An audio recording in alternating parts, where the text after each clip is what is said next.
नमस्कार दोस्तों, स्वागत आपका अपने YouTube channel go GK studio में। प्यारे दोस्तों, नेशनल जीके की जो अपनी सीरीज चली हुई थी, ठीक है, उसमें जो अगला चैप्टर है वो है भारतीय संविधान की अनुसूचियाँ। दोस्तों, आपको बता दूं कि मैंने जैसा आपको पहले बताया था कि मैं टॉपिक वही करवाऊंगा जिनकी एग्ज़ाम में आने की पूरी संभावना। दोस्तों, आजकल हर एग्ज़ाम का जो लेवल है वो ऊपर उठ गया, ठीक है, वो डिटेल में क्वेश्चन पूछने लगे हैं और बिल्कुल ऐसा नहीं है कि ऊपर से, क्योंकि आप कोई भी एग्ज़ाम देख लेना उसमें 40 या 50% जो है वो इजी सेक्शन आता है और जो 20 या 30% जो आता है वो आता है मीडियम, और बाकी का जो 20% बच गया वो ऐसा होता है जो किसी को नहीं आता। हमें इस दूसरे नंबर वाले यानी कि जो 20 से 30% होता है हमें उस पर काम करना है, ठीक है दोस्तों।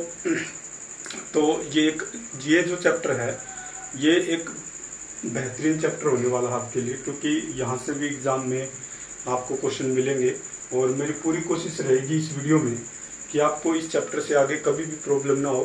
साथ ही साथ में मैं आपको ये चैप्टर याद करवा दूंगा क्या कुछ होता है अनुसूचियाँ, पहले क्या था, अब कितनी अनुसूचियाँ हैं और किस किस अनुसूची में कौन कौन सी चीज़ें आती, वो सारी चीज़ें हम पढ़ेंगे। और दोस्तों, पूरी वीडियो को देखना आपको, ठीक है, और वीडियो के बाद आप खुद एनालिसिस कर सकते हैं कि क्या आपको समझ में आया है और क्या नहीं आया, ठीक है। तो दोस्तों, जहाँ तक है एक ही वीडियो में आपको पूरी बातें समझ में आ जाएंगी, क्योंकि इतना टफ ये चैप्टर नहीं है, बहुत ही ईजी चैप्टर है और आपको आसानी से समझ में आ जाए। चलो दोस्तों, तो ज़्यादा टाइम ख़राब नहीं करेंगे और 25 मिनट का इस चैप्टर को मेरा टारगेट है, 25 मिनट में इसको ख़त्म करना है। बहुत ही आसान चैप्टर है। तो चलो दोस्तों, शुरू करते हैं इस वीडियो को। दोस्तों, जैसा कि आपको पता है 26 नवंबर 1949 इस दिन हमारा जो है संविधान बना था। क्या बना था? संविधान। और इस दिन को यानी कि 26 नवंबर को हम संविधान दिवस के रूप में भी मनाते हैं। तो प्यारे दोस्तों, हमारा जो संविधान बना उसमें 2 साल 11 महीने और 18 दिन लगे, ठीक है। एग्जैक्ट टाइम ये लगा था 2 साल 11 महीने और 18 दिन। अगर लगभग पूछा जाए तो लगभग 3 वर्ष लगे थे हमारा संविधान बनने में, ठीक है। फिर हमारे संविधान में जैसे भाग, ठीक है, हमारे संविधान के अगर मैं भाग की बात करूंगा तो भाग टोटल 22 है। इन 22 के भी कुछ पार्ट है, वैसे तो टोटल 25-26 बन जाएंगे, लेकिन जो एग्जैक्ट है वो 22 भाग ही है, ठीक है। और अगर मैं आर्टिकल की बात करूं या अनुच्छेद की बात करूं, आर्टिकल बोलो हिंदी में, अनुच्छेद बोलो दोस्तों, तो ये कितने हैं? 395, ठीक है, तो ये 395। और अगर आप देखोगे अनुसूचियां, जो चैप्टर आज हमारा है, अनुसूचियां हैं, जैसे पहले 8 अनुसूची होती थी, आज के टाइम में वर्तमान में 12 अनुसूची है। तो दोस्तों, हमारा चैप्टर यही रहने वाला, यानी कि अनुसूचियां जो है ना, अनुसूचियां जो हैं वो संविधान का एक पार्ट है, ठीक है। और अनुसूचियां क्या होती हैं? अनुसूचियां होती हैं जिसमें आर्टिकल के बारे में बताया जाता है, ठीक है। आर्टिकल अनुसूचियों के अंदर आते हैं, तो ये हमें देखना है कि कौन कौन सी चीज़ें जो हैं अनुसूचियों के अंदर आएंगी, तो वो चीज़ हम देखेंगे। इंपॉर्टेंट चैप्टर है दोस्तों, तो शुरू करते हैं इसको, ठीक है। आपको पता होना चाहिए कि संविधान के अंदर भाग कितने हैं? 22 हैं। वैसे पार्ट लगा लेंगे तो 25-26 हो जाए। आर्टिकल अनुच्छेद 395 और अनुसूचियाँ 12, पहले 8 होती थी, ठीक है। तो अब देखो, और संविधान को बनने में कितना समय लगा? 2 साल 11 महीने 18 दिन, लगभग 3 वर्ष।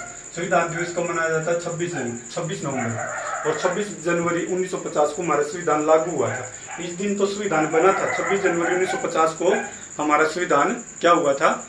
लागू हुआ था, और उस दिन हम गणतंत्र दिवस के रूप में मनाते हैं। तो दोस्तों, शुरू करते हैं इस वीडियो को। मूल संविधान में अनुसूचियों की संख्या कितनी थी? एक तो क्वेश्चन ये आता है कि जब हमारा संविधान बन के तैयार हुआ तो उस समय अनुसूचियों की संख्या कितनी थी? तो मूल का मतलब है जिस टाइम पर संविधान बन के तैयार हुआ, तो वो वाला, ठीक है। तो ध्यान रखना दोस्तों, उस समय जो अनुसूचियों की संख्या थी वो थी 8। कितनी थी? 8 थी। आज वर्तमान की बात करेंगे तो वर्तमान में अनुसूचियों की संख्या कितनी है? वो है 12। तो 4 अनुसूचियां और जोड़ी गई थी, ठीक है, 9वीं 10वीं 11वीं 12वीं, और कुछ संशोधन हुए थे संविधान के अंदर।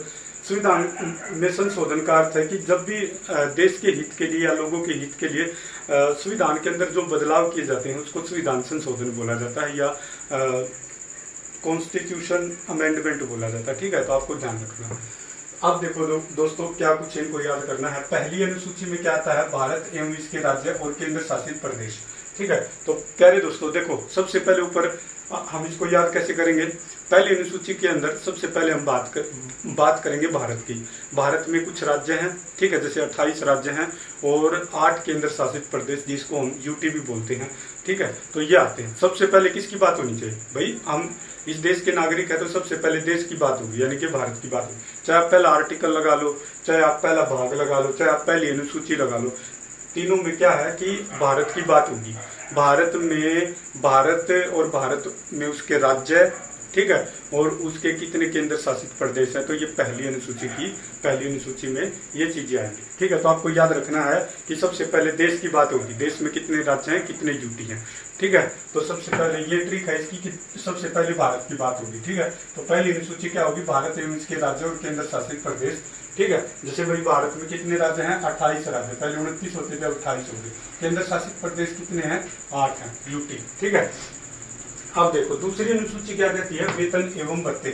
वेतन एवं भत्ते, राष्ट्रपति, उपराष्ट्रपति, प्रधानमंत्री, ठीक है, राज्यपाल और राज्यसभा के सभापति, उपसभापति, ये जो सब होते हैं ना, अध्यक्ष, उपाध्यक्ष या भाई सर्वोच्च न्यायालय के न्यायाधीश, मुख्य न्यायाधीश, ये जितने भी होते हैं उनके वेतन, उनको कितना वेतन दिया जाएगा, कितना भत्ता दिया जाएगा, ये सब कुछ दूसरी अनुसूची के अंदर आता है। ठीक है, अब इसको याद कैसे करेंगे। देखो हर इंसान क्या चाहता है, उसको महीने में 2 बार सैलरी मिले, क्योंकि एक बार सैलरी से, यानी कि एक सैलरी से उसका काम नहीं चलता। इसलिए हर इंसान ये चाहता है कि उसको महीने में 2 बार वेतन मिले। 2 बार से क्या हो जाएगा, दूसरी अनुसूची, और क्या मिले, 2 बार वेतन मिले। तो 2 बार वेतन मिलना चाहिए, क्योंकि महंगाई इतनी ज्यादा बढ़ गई कि एक वेतन में तो काम चलता ही नहीं। जो मीडियम क्लास है, देखो कोई 20 से 30 हजार ले रहा है तो इतना तो खर्चा ही हो जाता है। तो आपको ध्यान रखना है कि भाई मेरा कहने का मतलब क्या है कि हर इंसान की इच्छा है कि उसको ना डबल वेतन मिलना चाहिए। डबल का मतलब क्या आ जाएगा, दूसरी अनुसूची। तो कितना वेतन मिलना चाहिए, डबल, यानी कि 2 गुना। ठीक है, 2 गुना वेतन मिलना चाहिए, तो दूसरी अनुसूची के अंदर आ जाएगा। आई होप दोस्तों ये आपको याद होगा। तीसरी अनुसूची क्या कहती है, इसमें शपथ। ठीक है, अगर आपको 2 बार वेतन चाहिए, 2 गुना वेतन चाहिए आपको, तो आपको 3 बार शपथ लेनी पड़ेगी। कितनी बार शपथ लेनी पड़ेगी, 3 बार। अगर आपको 2 गुना वेतन चाहिए तो आपको 3 बार शपथ लेनी पड़ेगी। अब ये शपथ का क्या मतलब है, जिसको इंग्लिश में ओथ बोलते हैं। ठीक है, इंग्लिश में क्या बोलते हैं, ओथ। ठीक है, जब भी किसी को कोई पद मिलता है, चाहे वो राष्ट्रपति का पद हो, प्रधानमंत्री का, राज्यपाल का, उपराज्यपाल का, कोई भी पद है, ठीक है, मुख्यमंत्री का हो, तो उसको एक शपथ लेनी पड़ती है। ठीक है, तो उन्हीं अधिकारियों के या वही जो भी बड़े पद पर आदमी बैठे हैं, उनको जो शपथ लेनी पड़ती है वो तीसरी अनुसूची के अंतर्गत आएगी। अब इसको कैसे याद करेंगे, मैंने बताया ना कि भाई डबल तो वेतन मिलना चाहिए। डबल वेतन अगर आपको चाहिए तो आपको 3 बार शपथ लेनी पड़ेगी। कितनी बार लेनी पड़ेगी, 3 बार, क्योंकि एक बार शपथ लेके आप पलट सकते हो, दूसरी बार लेके पलट सकते हो, लेकिन 3 बार तो हम ये मानते हैं कि 3 बार पक्का हो जाएगा। ठीक है, तो आपको कितनी बार शपथ लेनी पड़ेगी, 3 बार। तो 3 बार का मतलब तीसरी अनुसूची में क्या आ जाएगा, शपथ आ जाएगा। ठीक है, और किसकी शपथ मैंने बता दिया है। ठीक है, आगे देखो चौथी अनुसूची, राज्यसभा में सीटों की संख्या। ये याद रखना भी, चौथी अनुसूची, राज्यसभा में सीटों की संख्या। ठीक है, तो इसको ऐसे याद कर लेना भाई, कोई भी चौथी पास राज्यसभा में सीट नहीं ले सकता। ठीक है, कोई भी चौथी पास राज्यसभा में सीट नहीं ले सकता। ऐसा मत सोचना दोस्तों कि राज्यसभा का मतलब ये है कि जो सीटें आएंगी वो केवल राज्य से आएंगी, नहीं जी, वो यूटी से भी कुछ सीटें आती हैं, जैसे दिल्ली और पांडिचेरी से। तो आपको याद रखना है कि राज्यसभा में सीटों की संख्या वो कितनी निर्धारित की गई है, वो कहाँ से कितनी आएगी, यानी कि किस राज्य से कितनी आएगी या किस यूटी से कितनी आएगी, तो वो चौथी अनुसूची के अंतर्गत आता है। आपको ये ध्यान रखना है। तो आपको ट्रिक कैसे याद रखनी है कि भाई चौथी पास कोई भी राज्यसभा का टिकट नहीं ले सकता या राज्यसभा का सदस्य नहीं बन सकता। आपको ऐसे याद रखना। ठीक है, तो ये आपको याद हो जाएगा। चौथी अनुसूची क्या कहती है कि राज्यसभा में सीटों की संख्या, किसी राज्य से कितनी सीट होंगी और यूटी से कितनी सीट होंगी। तो आपको ये ध्यान रखना है। ठीक है, तो वही चौथी अनुसूची क्या कहती है कि राज्यसभा में कितनी सीटें होंगी, राज्य से कितनी सीटें आएंगी और यूटी से कितनी सीटें आएंगी। तो आपको ये याद रखना। 5वीं अनुसूची और 6वीं अनुसूची को दोस्तों एक साथ याद रखना है। देखो 5वीं में क्या है, अनुसूची अनुसूचित जाति जनजाति के प्रशासन का प्रावधान, यानी कि जितनी भी अनुसूचित जाति हैं, ठीक है, जनजाति हैं, उनका प्रशासन कैसे चलाया जाएगा, उसका प्रावधान क्या है हमारे संविधान में, ये 5वीं अनुसूची के अंतर्गत आएगा।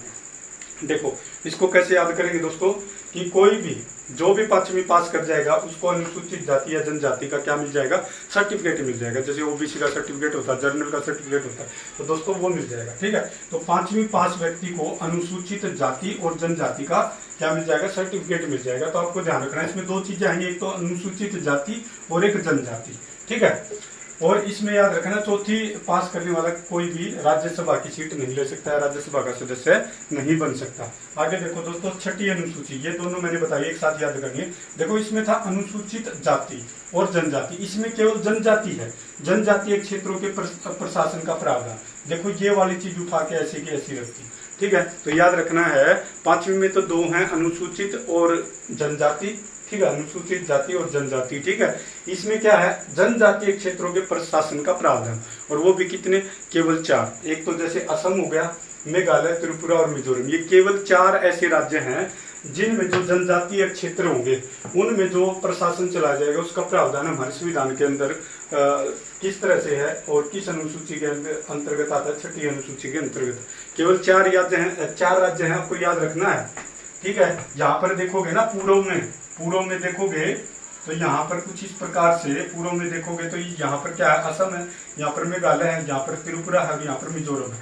ठीक है, ये चारों इकट्ठे हैं दोस्तों। इन 4 राज्यों में क्या है, आपको ध्यान रखना है, जो आपका जनजातीय क्षेत्र है उसमें कोई भी प्रशासन कैसे चलाया जाएगा उसका प्रावधान हमारे संविधान में क्या कुछ है, कौन सी अनुसूची के अंतर्गत आता है, तो वो 6ठी अनुसूची के अंतर्गत आता है।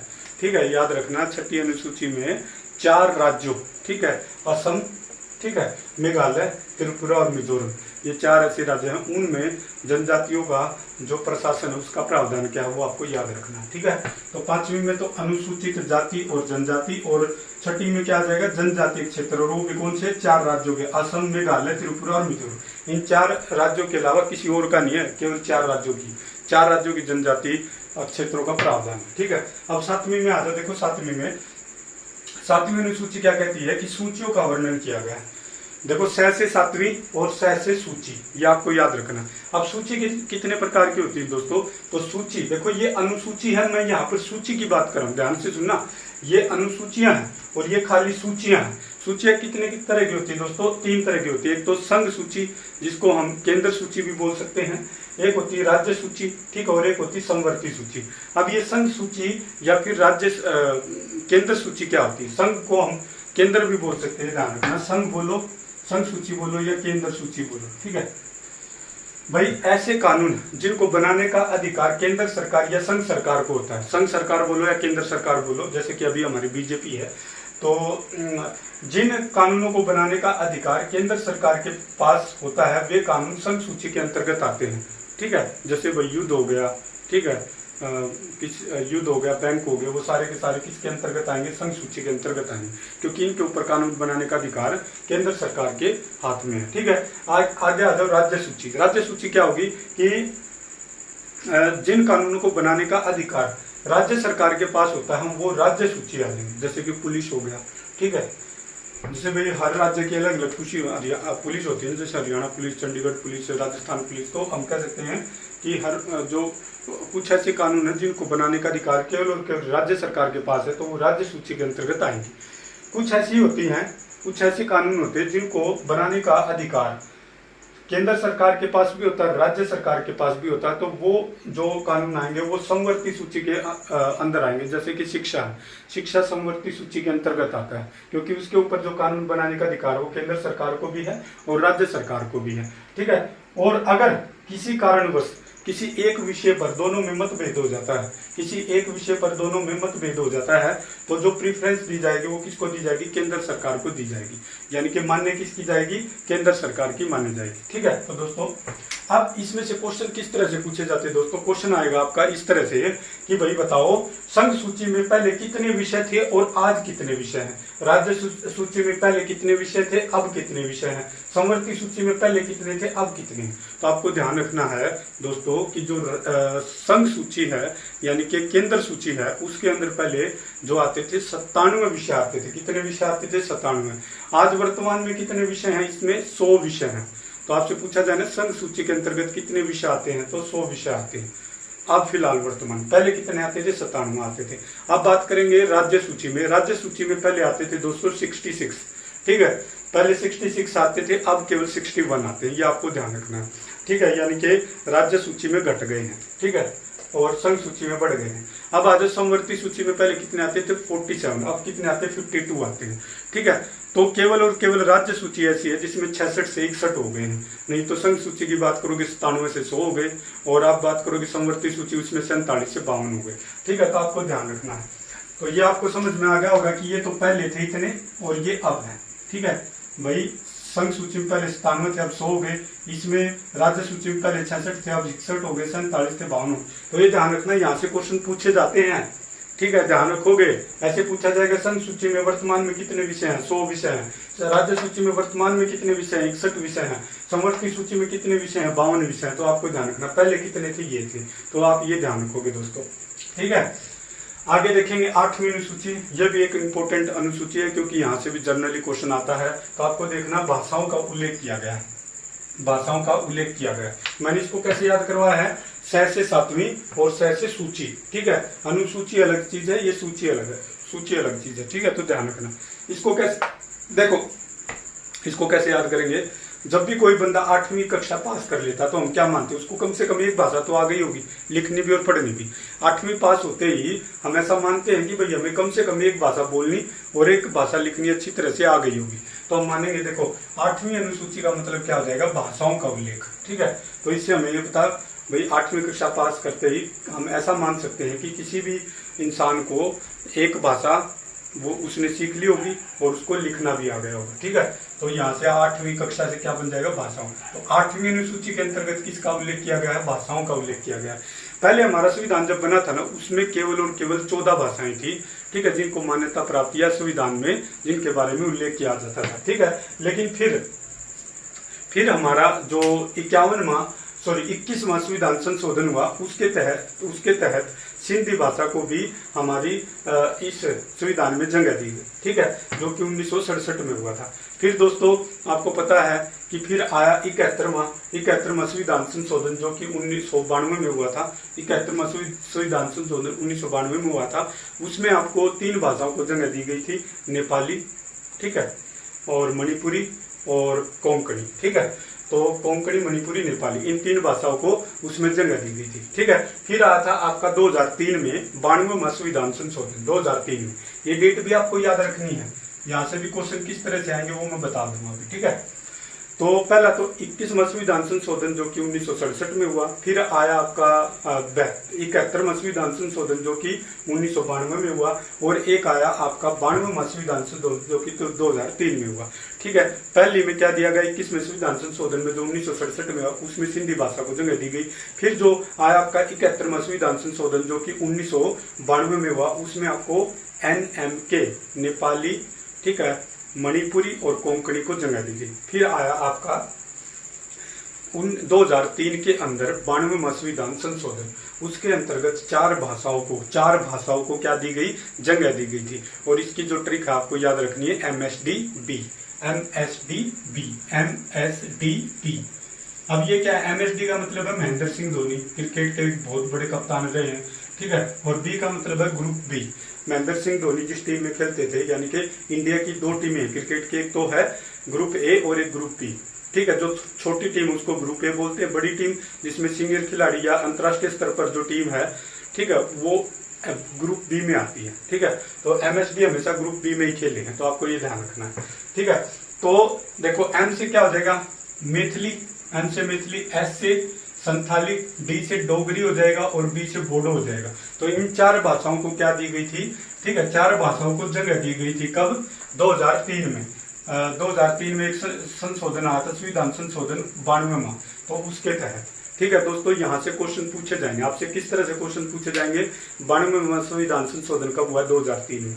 71वां संविधान संशोधन कब हुआ? 1992 में। 21वां संविधान संशोधन कब हुआ? 1967 में। और किस तरह से क्वेश्चन पूछे जाएंगे?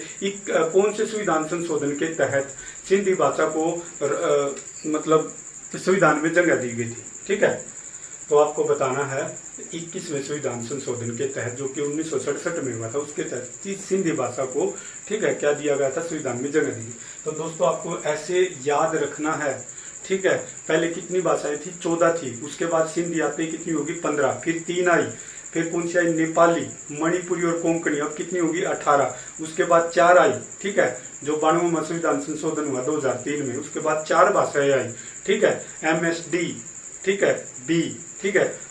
तो ये आ जाएगी मैथिली, संथाली, और डी से क्या बन जाएगा? डोगरी और बोडो, ठीक है। अब टोटल कितनी होगी? 22। तो आज अगर वर्तमान में पूछा जाए कि टोटल हमारे संविधान में कितनी भाषाओं का उल्लेख मिलता है, तो 22 भाषाओं का उल्लेख मिलता है। ये आपको याद रखना, 22 भाषाओं का उल्लेख मिलता है, आप याद रखेंगे, ठीक है। पहले कितना था? जब मूल संविधान बना था उस समय केवल 14 भाषाओं का ही उल्लेख किया गया था। अब कितने हैं? 22 भाषाएं। कौन सी अनुसूची के अंतर्गत आती हैं? 8वीं अनुसूची के अंतर्गत आती हैं। 7वीं में क्या है? सूचियां हैं, संघ सूची, राज्य सूची, समवर्ती सूची, आपको याद रखना। अब आ जाओ दोस्तों 9वीं अनुसूची, ठीक है। 9वीं अनुसूची में क्या हुआ था कि भूमि सुधार, ठीक है, भूमि सुधार के खिलाफ कोई भी अपील नहीं की जाएगी। यानी कि सरकार अगर कोई भी भूमि सुधार संबंधी नियम बनाती है, सुधार करती है, तो कोई भी व्यक्ति उसके लिए कोई भी अपील नहीं कर सकता किसी भी कोर्ट में जाकर। लेकिन 2007 में कोर्ट ने देखा कि यार ये ना सरकार अपने फायदे के लिए, अपने स्वार्थ के लिए कई बार भूमियों में गलत सुधार करती है। लोगों की नजरों में भाई हम सुधार कर रहे हैं, लेकिन एक्चुअली में वो अपना फायदा देखते हैं। तो इसलिए पहले तो रूल बनाया गया था जो 1951 में आया था। सबसे पहला जो संविधान संशोधन हुआ था वो यही हुआ था, भूमि सुधारों को चुनौती नहीं दी जा सकती। तो ये 1951 में, ध्यान रखना, 1951 में जो पहला संविधान संशोधन हुआ था वो क्या हुआ था? भूमि सुधारों को चुनौती नहीं दी जा सकती। और ये जो 9वीं अनुसूची के अंतर्गत आता है, ध्यान रखना, 1951 में सबसे पहला संविधान संशोधन हुआ था, सबसे पहला, ठीक है। और वो 9वीं अनुसूची के अंतर्गत आता है, और किसके तहत? वही भूमि सुधारों को चुनौती नहीं दी जा सकती। उस समय ये संविधान बनाया गया था। लेकिन फिर क्या हुआ कि 2007 में सुप्रीम कोर्ट ने बोला कि भाई नहीं, ऐसा कुछ नहीं है, कि इसमें व्यक्ति क्या कर सकता है? चुनौती दे सकता है। अगर कोई भी सरकार कानून बनाएगी भूमि सुधार को लेकर तो व्यक्ति चुनौती दे सकता है। उसके पीछे कोर्ट ने रीजन ये दिया कि भाई कई बार सरकार अपने स्वार्थ के लिए गलत चीजों का इस्तेमाल करती है, गलत अपने कानून बनाती है बेमतलब के। तो भूमि सुधार से रिलेटेड भी हम किसी भी चीज के लिए कोई भी व्यक्ति कोर्ट में क्या कर सकता है? अपील कर सकता है, चुनौती दे सकता है। तो आपको ये ध्यान रखना है। और ध्यान रखना है कि इसमें सबसे पहला संविधान संशोधन हुआ था 1951 में। ऐसे आ जाए कि सबसे पहला संविधान संशोधन कब हुआ था? 1951 में। किससे रिलेटेड था भाई? ये हुआ था भाई भूमि सुधार को कोई भी चुनौती नहीं दे सकता अगर सरकार कानून बनाएगी। और ये किसके अंतर्गत आता है? 9वीं अनुसूची के अंतर्गत आता है। अब आ जाओ 10वीं अनुसूची जो है दल बदल से संबंधित है, और 52वां संविधान संशोधन जो कि 1985 में हुआ था उसके तहत कोई भी व्यक्ति दल बदल, देखो जैसे मान लो मैं अभी इस सरकार में हूँ, बीजेपी में हूँ, ठीक है, फिर सरकार बनते में किसी दूसरी में कूद गया, फिर किसी दूसरी में कूद गया। तो इसके लिए एक नियम बनाया गया संविधान में कि भाई कोई भी व्यक्ति ऐसा नहीं है कि पहले भाई चुनाव होने से पहले किसी और में था, चुनाव खत्म होने के बाद फिर किसी और में चला गया, जीतने के बाद यार नहीं। तो उनके लिए एक नियम बनाया गया कि भाई ऐसा नहीं है कि आप जीतने के बाद किसी और पार्टी में चले जाओगे, तो इसलिए दल बदल पर रोक लगा दी गई, ठीक है। तो इसके ऊपर कानून बना गया। देखो जैसे हम 10वीं पास करते हैं तो हमारे पास 3 स्ट्रीम आती हैं, या तो हम आर्ट में जा सकते हैं, या कॉमर्स में, या फिर हम साइंस में जा सकते हैं। तो मतलब हम दल बदल कर सकते हैं ना, यानी कि कॉमर्स वाला साइंस में जा सकता है, साइंस वाला कॉमर्स में।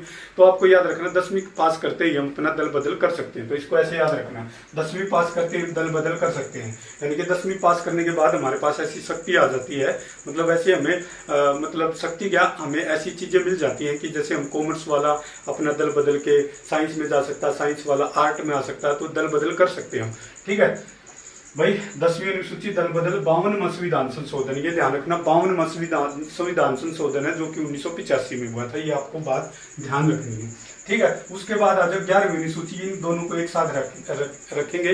11वीं अनुसूची किससे रिलेटेड है दोस्तों? 11वीं अनुसूची रिलेटेड है पंचायती राज से, ठीक है, पंचायती राज से संबंधित, यानी कि गांव में साफ सफाई, गांव में जो भी पैसा लगेगा, गांव से रिलेटेड जो भी मतलब विकास होगा, उसमें जो जो चीजें होंगी तो पंचायती राज से संबंधित होंगी, ठीक है। चाहे कुछ भी आ जाए, गांव से रिलेटेड जो भी है ना, पंचायत में आप समझते हो पंचायती राज गांव से रिलेटेड होता है दोस्तों, तो आपको ध्यान रखना है पंचायती राज से संबंधित जो है ये 11वीं अनुसूची संबंधित है, ठीक है। और 73वां संविधान संशोधन, ये बहुत पूछा जाता है, ठीक है, कि भाई 73वां संविधान संशोधन किससे संबंधित है? तो आपको ध्यान रखना पंचायती राज से संबंधित है।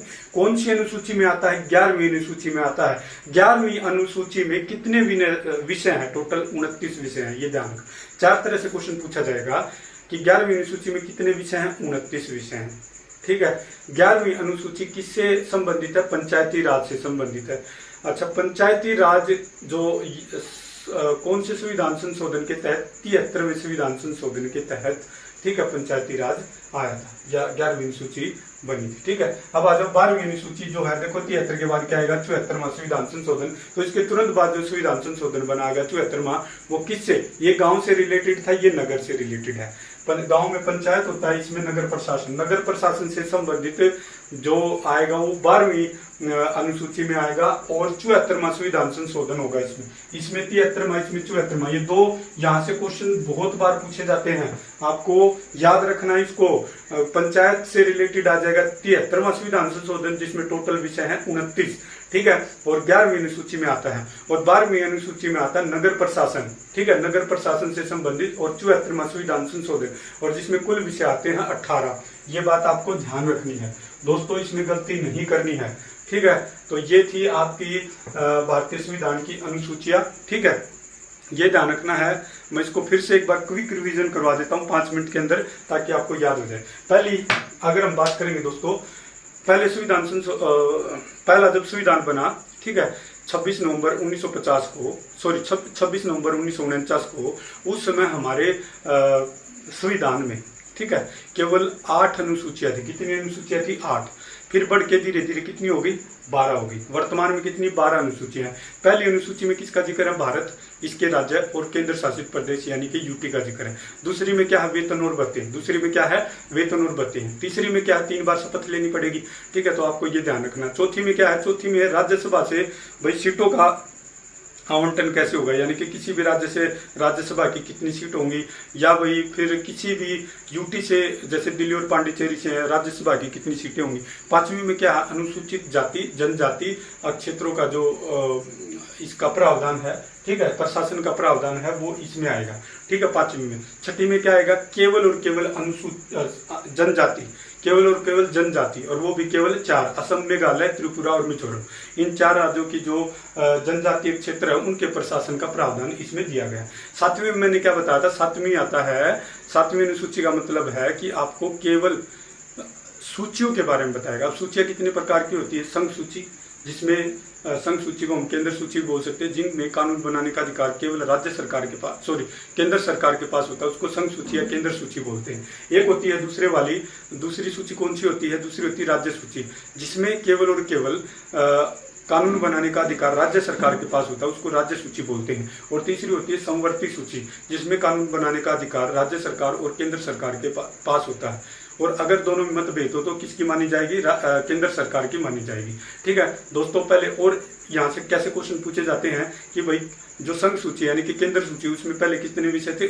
97 विषय थे। अब टोटल कितने हैं? अब वर्तमान में 100 विषय हैं, ये आपसे क्वेश्चन पूछा जाएगा। फिर पूछा जाएगा राज्य जो सूची थी उसमें पहले कितने विषय थे? 66 थे, अब कितने? 61, राज्य सूची में ही घटे हैं, ठीक है। फिर आ जाओ आपका समवर्ती सूची में पहले कितने विषय थे? तो पहले विषय थे आपके 47, आज के वर्तमान में कितने हैं? 52 हैं। उसके बाद आ जाओ 8वीं अनुसूची। 8वीं अनुसूची किसमें है? भाषाओं का उल्लेख है कि भाई जब हमारा संविधान बना उस समय केवल 14 भाषाओं को मान्यता प्राप्त थी। उसके बाद आप देखोगे जो 21वां संविधान संशोधन हुआ था, कब? 1967 में, उसके तहत सिंधी भाषा को भी इसमें जोड़ दिया गया। फिर हमारा 71वां संविधान संशोधन, जो कि कब हुआ? 1992 में हुआ, तो उसके तहत 3 भाषाओं को ठीक है, नेपाली, मणिपुरी और कोंकणी 3 भाषाओं को इसमें जोड़ा गया। उसके बाद कौन सा आया, 2003 में आया हमारा 92वां संविधान संशोधन, ठीक है, 92वां संविधान संशोधन आया और उसके तहत, ठीक है, मैथिली, ठीक है, मैथिली हो गया, संथाली हो गया, डोगरी हो गया और बोडो हो गया। इन 4 भाषाओं को 92वें संविधान संशोधन के तहत, जो कि 2003 में हुआ था, ठीक है, उसके तहत इन 4 भाषाओं को जोड़ा और तब जाकर हमारे संविधान में कुल भाषाएं कितनी होगी, 22 होगी। पहले कितनी थी, 14 थी। अब आ जाओ 9वीं अनुसूची। 9वीं अनुसूची रिलेटेड है भूमि सुधार से रिलेटेड जो भी सरकार नियम बनाएगी उनके खिलाफ हम चुनौती नहीं दे सकते थे। पहले ये नियम बनाया गया था 1951 में, जो पहला संविधान संशोधन किया गया था उसके तहत, ठीक है। तो 9वीं अनुसूची बनाएगी और उसके तहत क्या बनाया गया कि भाई भूमि सुधार से रिलेटेड जो भी सरकार कानून बनाएगी उसके खिलाफ कोई भी चुनौती नहीं दी जा सकती। लेकिन 2007 में सुप्रीम कोर्ट ने कहा कि भाई नहीं, हाँ, इसमें कोई भी व्यक्ति चुनौती दे सकता है सरकार को, क्योंकि सरकार कई बार अपने स्वार्थ के लिए इन कानूनों का गलत उपयोग करती है। तो इसलिए इसमें अब ऐसा कुछ नहीं है। 10वीं में क्या है, दल बदल। कोई भी भाई जीतने से पहले किसी और पार्टी में था, जीतने के बाद किसी और पार्टी में चला गया, तो ऐसे में दल बदल रोकने के लिए एक अनुसूची बनाएगी, 10वीं अनुसूची, ठीक है। और ये कौन से है भाई, ये 52वां संविधान संशोधन जो कि 1985 में आया था, उसके तहत कोई भी दल बदल नहीं करेगा। इसको कैसे याद करेंगे, 10वीं के बाद भाई हम कोई भी स्ट्रीम ले सकते हैं, दल बदल कर सकते हैं। भाई आर्ट वाला कॉमर्स में, कॉमर्स वाला साइंस में, ऐसे हम बदलते भी तो है ना। भाई हम साइंस ले ली, फिर हमने लगा यार साइंस गलत ले लिया हम, तो फिर उसमें आर्ट में चले जाते हैं, ठीक है। तो हम ऐसे दल बदल करते रहते हैं ना। तो 11वीं अनुसूची है दोस्तों, पंचायती राज से रिलेटेड। पंचायती राज जो कि 73वां संविधान संशोधन के तहत, जिसमें टोटल जो विषय थे वो 29 विषय थे। तो आपको ध्यान रखना है 11वीं अनुसूची जो पंचायती राज से रिलेटेड है, जिसमें कुल विषय 29 थे और 73वें संविधान संशोधन के तहत इसको बनाया गया। दोस्तों अगला है 74वां संविधान संशोधन, जिसमें 12वीं अनुसूची आती है, नगर प्रशासन से रिलेटेड है, ठीक है। और इसमें जो कुल विषय है वो है 18। तो दोस्तों बिल्कुल आसान चैप्टर है, बिल्कुल मुश्किल नहीं है। तो आपको ध्यान रखना है कि हमारे संविधान में केवल अब जो टोटल अनुसूचियां हैं वो 12 अनुसूचियां हैं, ठीक है। और ये आपको ध्यान रखना दोस्तों। आई होप आपको ये वीडियो पसंद आई होगी। एक बार और देख लेना, मैंने छोटी मोटी ट्रिक बता दी है, आप रिलेट करके इनको याद कर सकते हो, या आपको जो भी तरीका अच्छा लगता है आप वैसे याद कर सकते हो। दोस्तों इसी वीडियो को यहीं पे ख़त्म करते हैं। आई होप आपको जो मैं समझाना चाहता था वो आप समझ गए होंगे और मैं समझाने में सफल रहा हूँगा दोस्तों। और अगर आपको मेरी मेहनत अच्छी लग रही है, आपको लग रहा है कि आपको कुछ कंटेंट ऐसा मिल रहा है जो बेफालतू का नहीं है और यहाँ से एग्जाम में क्वेश्चन पूछने की संभावना है, तो दोस्तों आप इसको लाइक करो, सब्सक्राइब करो, अपने दोस्तों के साथ शेयर करो और कमेंट करो दोस्तों।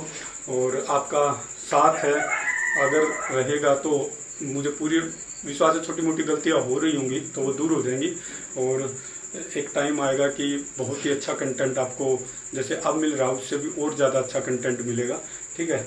तो दोस्तों इसी के साथ इस वीडियो को ख़त्म करते हैं। जय हिंद दोस्तों, ठीक है।